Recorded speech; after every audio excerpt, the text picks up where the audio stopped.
बऱ्याच लोकाला वाटतं शेतकऱ्याचं बरं आहे. शेतकऱ्याच्या एखाद्या मालाला भाव भेटला की त्याला वाटतं याचे खूप पैसे झाले, हा खूप मोठा माणूस आहे. पण ते समजच काय आमचं असतंय का?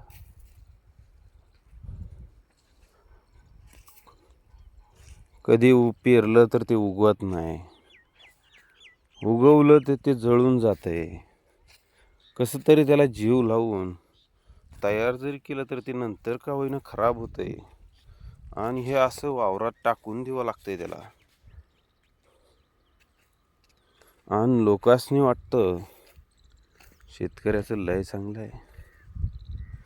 असंख्य अडचणींना सामोरं जात आपल्या संसाराची वाट कशी तरी कडेला नेणारा माणूस म्हणजे शेतकरी. कधी सरकार साथ देत नाही तर कधी निसर्ग साथ देत नाही. निसर्गाने दिले तर सरकार देत नाही, सरकारनं दिले तर निसर्ग देत नाही. कधी 50 रुपयाचा कांदा 10 रुपयावर येऊन पडतो ना, ते आम्हाला आणि कसा येतो तेही कळत नाही. हसणारं तोंड, त्या डोळ्यामध्ये कधी आसवं जमा होतात ना, ते कळत नाही हो. पण काय करणार, संघर्ष आमच्या 5वीला पोहोचलेला. आणि असंच लढत लढत इथनं पुढचं बी आयुष्य असंच जगणं आहे. आयुष्यात सुखदुःख येतच राहत्याल.